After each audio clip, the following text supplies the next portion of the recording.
Hari ini gue bakalan mau menjawab pertanyaan seputar penggunaan spion jalu atau mirror bar end.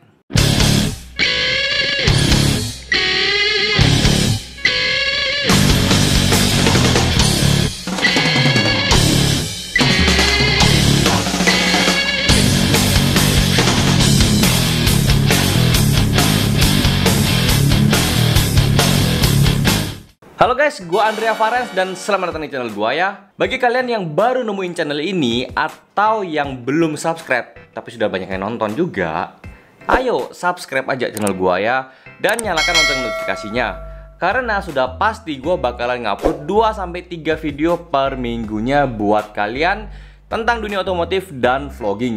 Jadinya kalau kalian tertarik langsung aja subscribe. So guys ya, gue harusnya sih ini ngupload itu sudah dari zaman dulu lah ya, lah mungkin beberapa bulan atau setahun yang lalu. Cuman gue baru inget ngebikinnya ya, karena juga banyak banget yang nanyain, bang kalau pakai spion jalu ini gimana, kena polisi apa enggak dan sebagainya. Jadinya gue bakalan ngejawabin beberapa pertanyaan dengan jawaban yang gue tahu ya.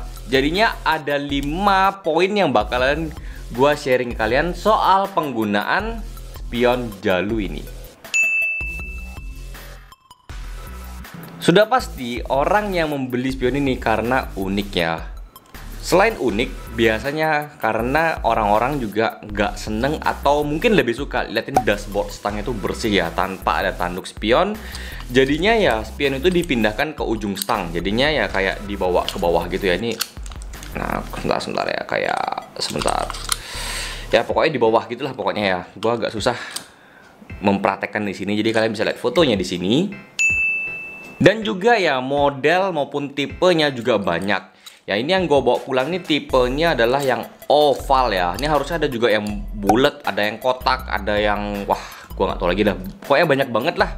Ya setahu gue bisa belasan model sih kalau dari segi bentuknya. Untuk posisinya sendiri sudah pasti ada di ujung ya. Namanya juga spion jalu atau mirror bar end. Yang menjadi spesialnya adalah ya posisinya itu kita bisa mengatur dibawa keluar, mau dibawa ke dalam, mau posisi di bawah, mau posisi di atas, itu bisa-bisa aja ya. Karena ini memang spionnya menurut gua sih fleksibel. Dari segi harga, spion jalu tergolong spion yang cukup murah dan terjangkau. Untuk harganya sendiri ya gue sih nggak bisa bilang harga pastinya berapa ya, karena memang di pasaran tuh banyak. Tapi yang jelas range-nya adalah dari puluhan ribu sampai ratusan ribu itu juga ada ya. Jadi semakin mahal itu sudah pasti bahannya jauh lebih bagus dan build quality-nya itu biasanya lebih halus. Untuk yang model oval seperti ini ya, atau yang model kotak itu biasanya dipasang ke motor yang bisa dibilang lebih modern ya, atau motor-motor sport. Dan kalau yang bulat itu biasanya ke motor klasik atau motor-motor jadul ya. Tapi nggak nutup kemungkinan bahwa modelnya itu bisa ditukar. Misalnya ada yang suka di motor sport atau motor modern itu pakai yang bulat, tapi ada di motor klasik itu suka pakai yang oval. Jadi sebenarnya nggak ada hukumnya sih yang harus paten yang gua sebutkan tadi. Tapi menurut pandangan gua ya, kalau yang oval seperti ini itu atau yang bentuknya coffin seperti ini ya, itu lebih cocok ke motor sport, sedangkan yang bulat lebih cocok ke motor klasik. Mungkin ini poin yang paling ditunggu ya. Jadi langsung kita masuk ke poin terakhir. Masalah ditilang atau enggak, kalau menurut gua sih ya, ada 2 faktor yang menentukan.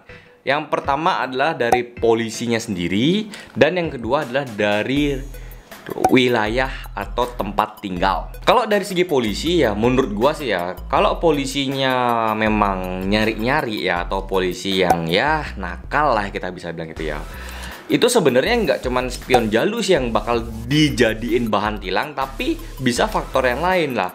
Karena banyak yang ya bisa dibilang ya, karena kita dunia variasi ya, itu kan pasti dimodif ya motornya. Jadi kadang orang ganti stang bisa ditilang, ganti handle doang bisa ditilang. Kadang dulu yang pernah lucu itu adalah ban. Waktu itu tuh kalau nggak salah motor apa ya, Fiction atau CB150 gue lupa. Itu pernah bannya itu digedein, terus sama polisi ditilang karena pakai ban yang nggak sesuai dengan standar pabrikannya. Ya kan lebih gede, maksudnya lebih gede cuma 1-2 tingkat ya. Jadi kenapa ditilang? Karena seperti itu gitu loh. Jadinya ya menurut gua, ya kalau polisi sudah nyari-nyari itu apapun bisa dijadiin untuk bahan tilang. Ya itu menurut gua loh ya. Dan satu lagi untuk rahasia ya, untuk rahasia polisi itu kalau yang official atau yang bukan yang apa ya, bukan yang main-main gitu ya, itu menurut gua sih tergantung juga dari polisinya. Kalau polisi itu menganggap bahwa spion jalurnya itu bisa berfungsi dengan baik, harusnya sih lolos. Karena banyak ya, ini banyak yang memakai spion jalur itu justru ditutupin. Jadi misalnya nih, ya kan, ya ini cuma contoh doang loh ya. Harusnya kan pakai itu anggapnya di ujung stang tuh kan keluar begini ya, biar kelihatan. Nah ini kadang-kadang tutupin gini di balik itu di bawah stang, ya otomatis kan juga ya pertama nggak kelihatan, yang kedua juga nggak safety riding. Karena kalau kita lihat spion itu kan harus nunduk gini, jadi kan bahaya ya. Mungkin itu yang menjadi poin dimana polisi akan menilang.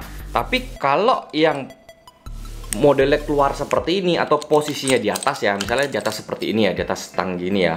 Nah, maksudnya yang di atas tangan kita lah, yang model-model seperti ini ya. Nah, bisa lihat ya posisinya seperti ini. Yang posisi di atas itu menurut gua sih bakalan lebih terlihat ya. Walaupun misalnya karena diputar ke dalam gini, tapi posisi itu lebih kelihatan. Nah, itu mungkin polisi juga yang ya selama itu kelihatan dan itu berfungsi dengan baik, ya itu kemungkinan tidak akan ditilang.